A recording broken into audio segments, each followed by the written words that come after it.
A moment ago, they had no idea who I was. Their eyes skimmed over me, from the polished black shoes to the skin they thought didn't belong. One smug gesture, a cold smile, and as if by script, they politely asked me to leave. I didn't argue, nor did I bother explaining who I really was. Why should I? The real show was yet to come. Very soon, they would realize that this hotel, which they so carefully guarded against me, now belonged to me. Standing at the entrance of a luxurious hotel, I couldn't shake the absurdity of the situation. My suit fit me perfectly, my shoes gleamed like mirrors, and in my pocket lay the key to a world I had already conquered: wealth, success, recognition. Yet, despite all that, a wall had appeared in front of me, not one of stone or glass, but of human prejudice, a narrow perspective that couldn't see past the color of my skin. I felt their eyes on me, evaluating, weighing, and finally branding me. To them, I was just a black man who had clearly walked through the wrong door. In their world, I was an anomaly, a mistake, the one detail that didn't fit into their perfect picture of luxury. This place was supposed to radiate prestige, comfort, and hospitality, yet the air was thick with tension. The staff had already started looking at me like a potential problem. And in that moment, when you feel like a stranger in someone else's world, the question isn't about how much money you have but how long you can endure before something changes. I wasn't angry. What struck me more was how quickly these people judged you by your appearance without even considering who you really were. It didn't bother me. The money I had earned could open any door, but I had already learned that money can only buy what hasn't been poisoned by human prejudice. I didn't need to prove my worth to these people. My story was just beginning. As I walked inside, every step I took on that marble floor felt like a challenge. The spacious lobby, adorned with golden chandeliers, luxurious furniture, and flawless design, was supposed to inspire admiration. But all I felt was a chill, not from the air conditioning, but from the people who inhabited this place. Here, luxury intertwined with arrogance. My goal was simple: check in like any other guest. But on my way to the reception desk, I noticed the hotel staff exchanging glances. I approached the desk where the manager stood, a blond man with a rehearsed smile who, without even looking up, already knew what he was going to say. When he finally did look at me, his gaze spoke louder than any words. He scanned me, as if seeing everything at once: how impeccably I was dressed and how little it mattered to him. "I'm sorry, but there are no available rooms for you," he said with faint politeness. What surprised me wasn't the rejection itself, but his certainty. He spoke as if he wasn't the one making the decision, as if something larger, a system that had trained him to judge people by their appearance, was speaking through him. In this world, luxury and arrogance went hand in hand, and his words felt like the final act of a play that, for me, had only just begun. I could have said my name, and the situation would have changed instantly. They would have rushed to apologize, offered me the best suite, and showered me with compliments. But I chose not to break their little performance. I wanted to see how far they were willing to go. A security guard, a large man with a shaved head, approached me as I still stood by the desk. His face was impassive, but his politeness teetered on the edge of forcefulness. He approached with a kind of insistence that made it clear there was nothing to discuss. "Please leave the hotel," he said, his voice polite but brooking no argument. I looked at him without saying a word. In that moment, I had no desire to argue or prove anything. Their ignorance and arrogance had become a lesson I would remember, but not one that deserved an explanation. I turned and headed for the exit. Every step on the marble floor echoed with the inevitability of something yet to come. I knew they had no idea how close they were to their world turning upside down. They only saw in me what they wanted to see, but their world was about to change. A few weeks had passed since the day I left the hotel, avoiding an unnecessary conflict. Back then, I walked away without a word but not without a plan. During that time, a clear strategy had formed in my mind to reclaim not only my dignity but also control over their world. The irony of life was that I had always been a step ahead of those who were used to judging by appearances. Now I stood in the same city, in front of the same building, but with a different status. I was no longer just a guest.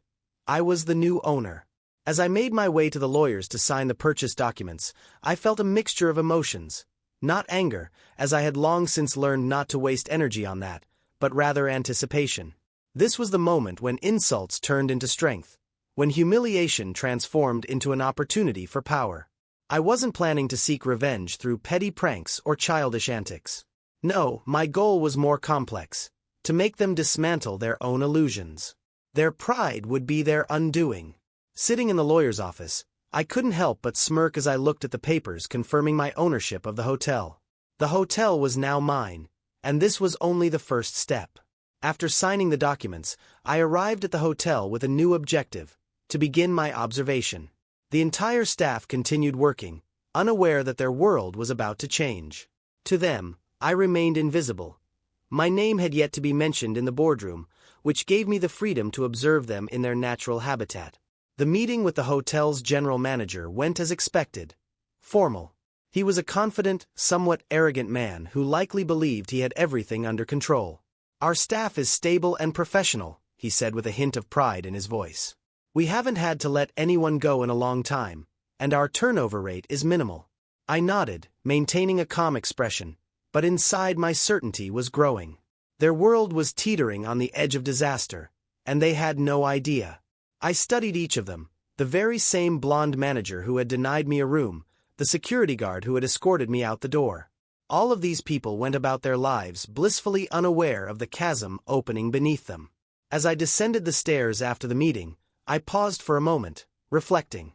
Should I act immediately, expose them all, and fire them in one sweeping motion? Or should I let them continue to live in their delusion for a while longer, enjoying their false sense of stability? My plan hinged on one thing: patience. The day I decided to begin my little show came unexpectedly. I was walking down the corridor, glancing around the lobby when I saw him. The manager, the same blonde one. He was engrossed in his work, occasionally glancing up from his papers to review something in a logbook. He didn't notice me. I was standing just a few feet away, but this time, I wasn't invisible. I was the owner of this building, though only I knew it. His face was relaxed, oblivious to the fact that the fate of his job was already in my hands. For a moment, I considered how easy it would be to change everything in that instant. One word, and he'd lose his position. His confidence and comfortable life would crumble. But where's the satisfaction in that? My enjoyment lay in watching them dig their own graves, in seeing how their actions would lead them to their own downfall. I wanted them to realize their mistake. This wasn't revenge. It was justice. Smiling silently, I turned and continued walking. Ahead of me lay much more important steps. Today, I was walking into the same hotel, but it wasn't the same as the day I left it feeling humiliated. Now, I returned with a sense of complete power. Everything had changed. This hotel was no longer a fortress that had once rejected me. Now it was my domain, and I was ready to take control. They didn't even know they'd lost. From early morning, I could feel a certain tension, as if the air had grown thicker. Maybe it was all in my head, but knowing that I was about to face the people who had looked down on me just weeks ago filled me with energy. I was calm, cold even, but inside my resolve was boiling. The only question was, how would they react when they realized their world had shifted? Before stepping into the conference room, I paused for a moment, took a deep breath, and allowed myself a brief smile. I knew I was doing this without any warning, no prior notice to prepare them. That was the whole point. I wanted them to feel a sense of chaos, as if the ground were slipping from beneath their feet. When I entered the conference room, everyone was already seated. They didn't notice me at first. I chose a seat in the corner, where I could observe without paying attention. The manager, the same one who had denied me a room, stood by the board, speaking confidently. He laid out the day's plans for the staff, discussing tasks with the same arrogance he'd shown when he looked me in the eyes and passed his judgment on my unsuitable status. I sat quietly, watching him. He had no idea his world had just collapsed. In the moment our eyes met, I saw his expression change. It was brief, just a second, but I saw recognition in his eyes. He froze. His words caught mid-sentence. First, his face turned gray, then a mask of professionalism appeared. "Who are you?" he asked, though he already knew the answer. His voice was steady but icy. The entire room fell silent, everyone turning their attention to the silent confrontation between us. "I'm your new owner," I replied calmly, with a slight smile. The room was engulfed in silence. My voice was calm, but its impact was devastating. I watched as emotions flickered across his face. Disbelief, shock, and then fear. This was the pivotal moment. No one in the room uttered a word. It felt as if even the air had stilled, waiting in anticipation. The employee's eyes darted between me and the manager, back and forth. It was the kind of silence that comes just before a storm, before something grand happens, and you realize there's nothing you can do to stop it. The manager tried to say something, his lips moving, but the words stuck in his throat. His breathing grew heavier, his face paler, and his eyes began to flit nervously around the room. I could see his carefully constructed plans unraveling in his mind, all the illusions he'd built over the years collapsing. He couldn't believe that the man he had once looked down on was now his boss, that his career, his stability, had been destroyed with a single phrase. This was the beginning of the end for him. Everything he had considered his strength and advantage, his position, his status, his influence, was now working against him. He was just another subordinate now. And the most ironic part? He now answered to the person he had once dismissed. I stood up and headed for the exit. The entire room remained silent, still in disbelief at what had just happened. But this was only the beginning. I was ready for this hotel to transform beyond recognition. I was ready to rebuild not just the walls but its very structure. After I declared myself the owner of the hotel, no one knew what would come next. They might have expected immediate firings, reshuffling, or drastic changes, but I wasn't interested in playing a predictable game. I was always fascinated by what lies beneath people's masks when they find themselves on the edge of collapse. With each passing day, I became more aware of the extent of my power. I could destroy their confidence and their illusions at any moment, but I chose a different path. It wasn't enough to simply tear off their masks. I wanted them to remove them themselves, to watch as their familiar worlds crumbled and they realized the full weight of their prejudices. One morning, as I prepared for the day ahead, I felt a wave of quiet satisfaction. Now, I could watch as they, under the pressure of a new reality, revealed their true selves. To start, I decided to change the work schedule. They were now tasked with duties they once considered beneath their elevated positions. I made them interact with lower-level employees as equals. This was my test, to observe how their arrogance would erode. A few weeks passed since I had implemented the new rules. Every day felt like a chess game, where my pieces were strategically positioned, waiting for the right move. I observed them, studied their reactions, watched as their arrogance gave way to insecurity. Those who once looked down on others now found themselves in situations where they had to do what they once considered unworthy. I saw how the manager, always so self-assured, began to lose his grip, his pride eroding as he was forced to negotiate with junior staff or oversee minor tasks he had never dreamed of handling. His face grew tenser with each passing day. A sense of helplessness was building within him, but he still tried to hold on. The other employees also started to crack under the pressure. Their confidence in their own importance was melting like ice under the sun. They all looked lost, and that was where my satisfaction lay. Conversations grew shorter. No one smiled anymore. I wasn't just the owner of the hotel now. I had become the invisible hand, manipulating their inner fears. One day, during a routine walk through the hotel, I encountered the manager in the lobby. He looked exhausted, his gaze uncertain, but he stepped forward.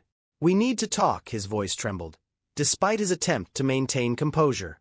"About my role in the hotel, about the importance of what I do." I allowed myself a slight smile and stopped in front of him. This was the moment I had been waiting for. As the manager spoke about his important role, I realized the time had come. He was still trying to cling to the illusion of his significance, but his confidence was slowly dying. I didn't interrupt him. I let him speak. His words sounded like a desperate attempt to hold on to something slipping away. He was trying to convince me that his work was essential to the hotel's success, but each argument rang hollow. I knew that in his mind, he was only thinking of one thing: how to keep his place beneath me. When he finished, I smiled. It wasn't a mocking smile, but a calm one filled with power. "I remember you," I said, looking him directly in the eye. "I remember how you kicked me out of here." "Do you remember that day?" His face turned pale. I could see the fear piercing through him. He understood that all his words, all his attempts to maintain his significance, were futile. He had nothing left to say. Silence enveloped us both. He tried to open his mouth to say something, but the words wouldn't come. Everything he had built, his arrogance, his false sense of importance, collapsed right in front of him. His role, his mask, it all vanished. He realized he could no longer control the situation. I was now the one deciding his fate. But this was only the first step. Every day in this hotel reminded me of a chess game, where your opponent's moves can be predicted, and their strategy dismantled. I knew they saw me as just the owner, someone who stayed in the shadows. But their true selves, their deceit, were gradually coming to the surface. From the moment I first stepped into this hotel as its master, I knew only patience would allow me to fully uncover them. I began assigning them small tasks that at first seemed ordinary. A schedule change, additional responsibilities, minor shifts in the structure. But for me, this was a test. I was weaving a web, with every move calculated down to the smallest detail. I wanted to see how far they would go to maintain their positions. It's remarkable how people so used to stability begin to lose their footing when the world around them starts to change. It's under such conditions that the true nature of a person is revealed. Lies and arrogance always lead to collapse, and I was prepared to watch them destroy themselves. With each day, as I added new tasks, I observed how their reactions shifted. At first, they responded with mild irritation. Why should these changes affect them? But soon I noticed someone starting to cover up their mistakes, others hiding their shortcomings, and still others throwing their colleagues under the bus. I sat in my office, watching as the atmosphere in the team grew increasingly tense. All these years, they had built their careers on deception and false confidence. But now, with the rules of the game changed, each of them was confronted with a new reality, where their old strategies no longer worked. One employee lied about completing a task. Another openly sabotaged their colleagues, and yet another tried to shift the blame onto others. One day, I overheard a brief exchange between two employees. "I can't get this done on time, but if you help me, I'll tell management it was all your achievement," one of them said, a hint of hope in his voice. The other, smirking, replied, "You want me to do your work? No way. I'll just tell them you screwed everything up." That brief dialogue told me everything. They were ready to throw each other under the bus for their own survival.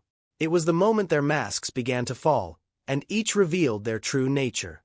At the end of the day, I gathered everyone in the large conference room. They didn't know why they had been summoned, but each of them could already feel the tension. I could see it in their eyes. Some exchanged nervous glances, while others tried to hide their anxiety. When everyone was assembled, I stood before them, letting the silence fill the room. It was a heavy silence, pregnant with inevitability. I slowly looked at each of them. "Today, I want to talk about how your deceit is not only destroying this hotel but also yourselves," I began, my voice calm but firm. "For the past few weeks, I've been watching you. And you know what I've seen? Lies. You lie to each other, to yourselves, to me. Each of you has built your career on deceiving someone else. Today, I'm here to show you where that's led." I projected the evidence of their schemes, emails, security footage, documents in which they tried to cover their tracks, onto a screen. Their faces turned pale as they stared at the material, realizing there was nowhere left to hide. Their lies were no longer a secret. I paused the video and addressed them again. "Your schemes have destroyed you. You thought you could hide behind your deceit, but now that's no longer possible." The look on each of their faces was one of complete despair. They knew the game was over. This wasn't just an exposure. It was the moment they realized their entire lives, built on lies and manipulation, had crumbled. Every step I took in this hotel was calculated, and each one brought me closer to my ultimate goal. Those who once looked down on me were now entangled in their own intrigues, like flies caught in a web. But I wasn't ready to stop. The lies and prejudice ran too deep in these people. For them, it wasn't just a temporary state, but a way of life. I knew they needed more than just exposure. They needed to come face to face with the consequences of their prejudices, not on some abstract level, but in the most personal way possible. I began restructuring the hotel, slowly at first, almost imperceptibly. Some employees lost their privileges while others were given new opportunities. The new staff I hired was predominantly black. Individuals once sidelined by life now had the chance to lead those who once thought themselves superior. Each day, I watched as the old staff, accustomed to their privileges, confronted a new reality. They resisted, tried to hold on to their positions, but soon realized it was futile. Their world was collapsing, and all they could do was accept it. I remember the day one of the old managers, the same one who had once denied me a room, came face to face with this new reality. I entered the hotel lobby and saw him standing behind the reception desk, nervously shuffling papers. His face was tense, and his hands trembled slightly. The man who had once been so sure of his authority was now forced to perform the simplest tasks, the kind he had once despised. I stepped closer and watched him. At that moment, a family approached the desk. A mother, father, and their 2 children. They were all black. The manager, standing behind the counter, saw them and instantly turned pale.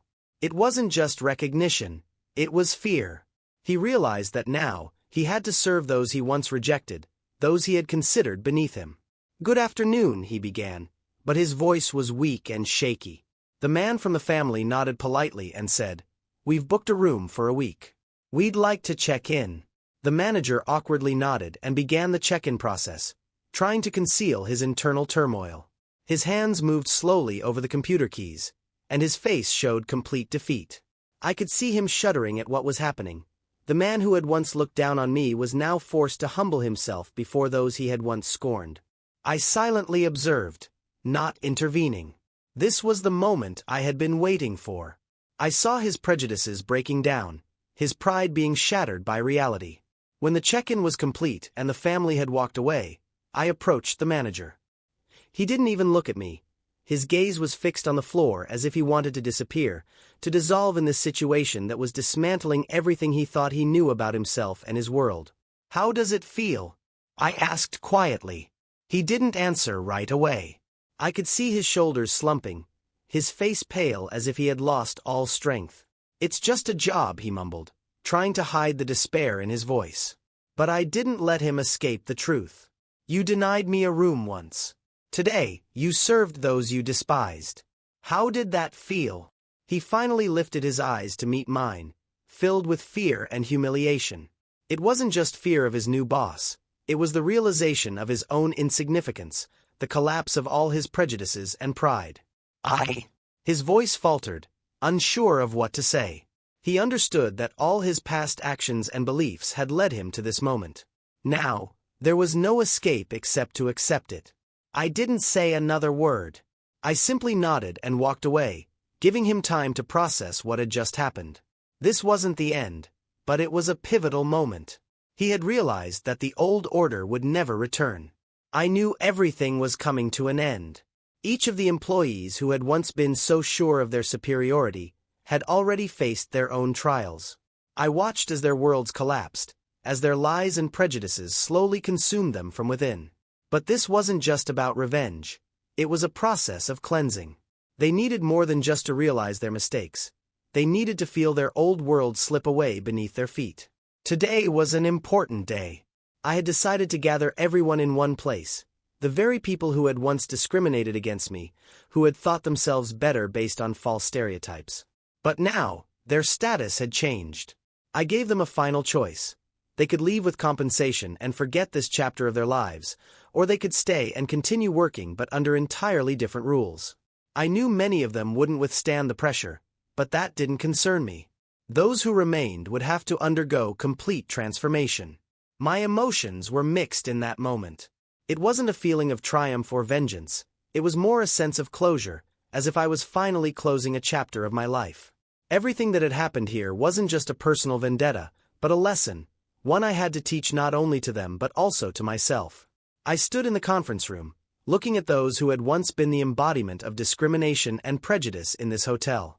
Their faces were grim, many already realizing that the power they once held was gone forever. They no longer controlled the situation. Now, everything depended on me. "Today, you stand before a choice," I began, watching their reactions. "You have the opportunity to leave with compensation and forget this hotel as a bad dream. Or you can stay and continue working, but under new rules. You will have to accept the changes that have happened here and work according to the conditions I set. Some employees immediately lowered their eyes, nervously shuffling papers in front of them.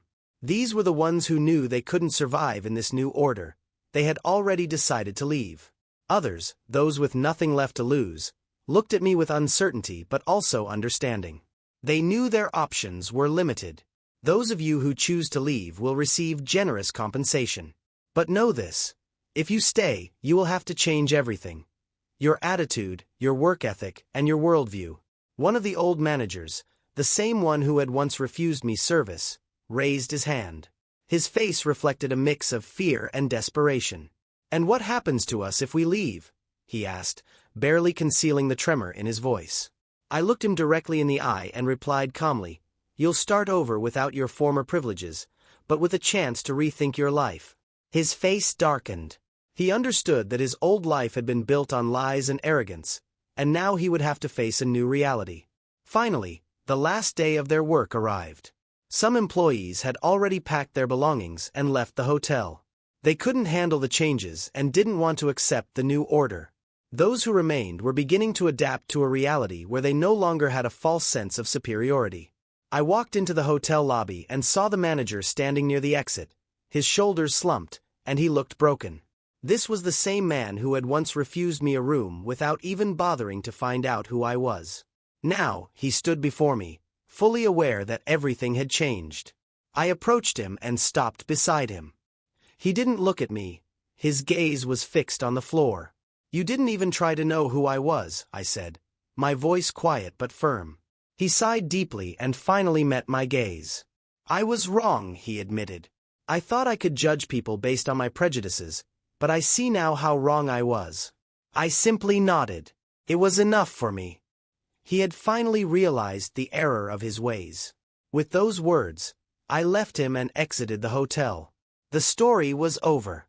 Those who had once looked down on me were now caught in their own trap, victims of their own lies and prejudices. But for me, it wasn't the end. It was only the beginning of a new chapter. I had avenged myself, but I knew that my life would now go on, free from their hatred and deceit. And as I left the hotel behind me, I felt an unexpected lightness. I had proven that lies and prejudice have no power over the truth. And now, I was finally free.